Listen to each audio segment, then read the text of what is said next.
Hi, everybody. This is Todd Creager, and today I'm going to be talking to you about an overlooked tip to fan the flames of passion.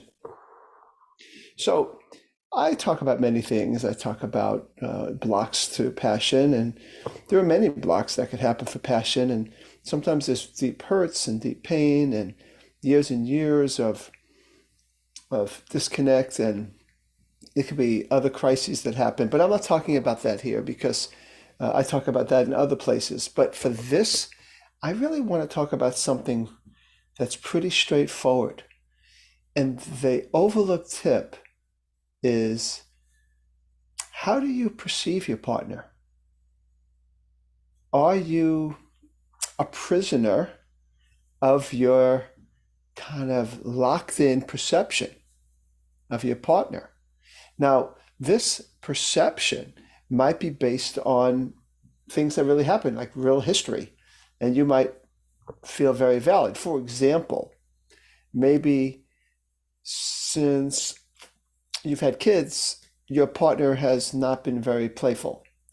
And so you lock in this perception of your partner is not playful. Makes sense. The problem is that everyone has different parts of them that they can access, and sometimes the more recessive, less dominant parts of ourselves go into hibernation.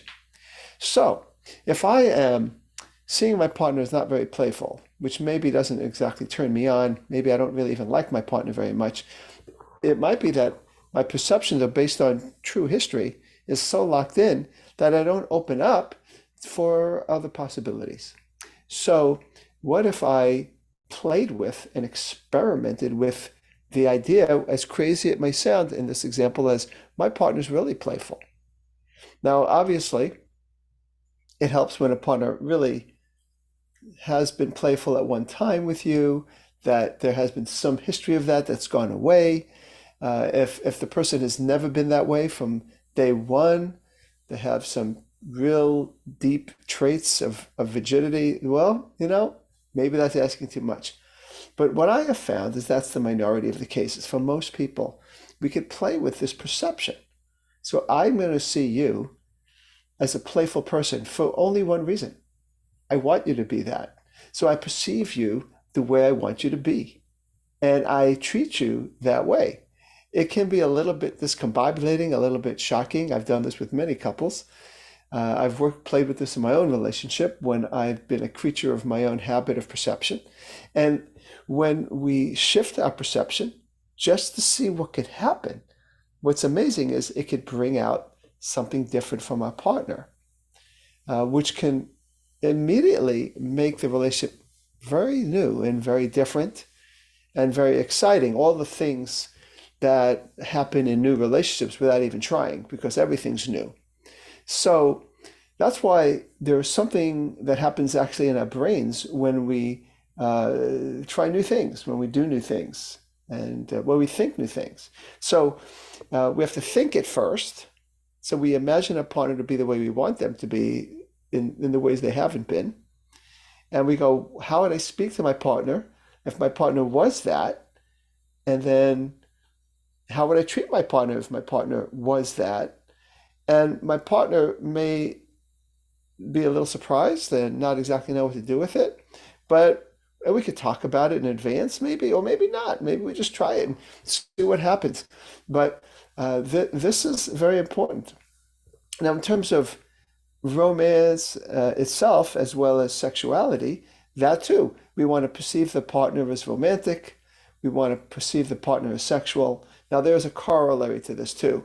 If we've stopped perceiving ourselves as romantic, or we have stopped seeing ourselves as sexual, we also have to recognize those are locked in perceptions. And there's probably some adaptations you've made, whether it's in your early childhood or in your marriage or your committed relationship, that got you to ignore or never act or have this part of you deactivated. But that's kind of a word I like to use too. Activation and deactivation, just like we do with some programs on our computers. And we use the word activate. We activate our phones. We activate versus deactivate. So we want to activate the part of that person that we want to see. So that's the question. How do I activate it? It's surely not by continuing to act in the same automatic ways with the same locked-in perception. So you might want to get a piece of paper out maybe and think about what has been missing in your partner. And you say, if my partner had that missing piece that maybe they once had, hopefully, that's been long dormant, how would I talk to that person? How would I see that person? Now you've become a change agent in this relationship. I've said this before, it only takes one to start a new pattern in a relationship. So just unlock yourself from the way of thinking, because it starts with thinking. From the way we perceive our partner, as well as ourselves, oftentimes will directly affect what we say and what we do.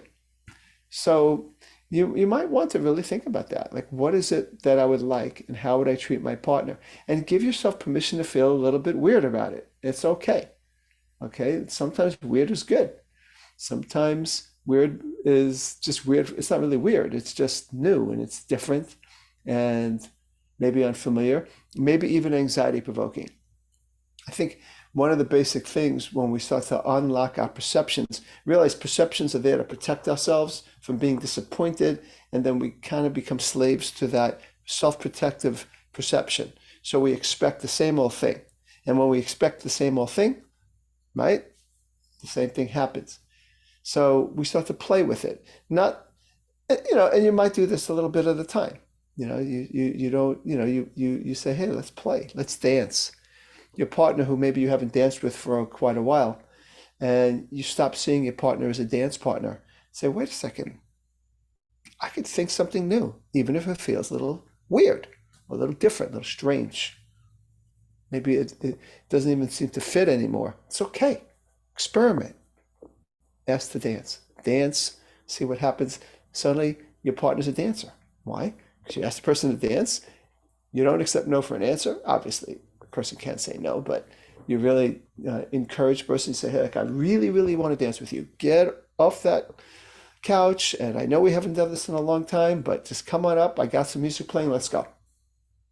There's breakthroughs. You have to break through. In order to break through, you got to break from an old pattern. So we just wanted to say some things about that overlook tip to fanning the flames of passion. This is Todd Creager, making the world safe for love.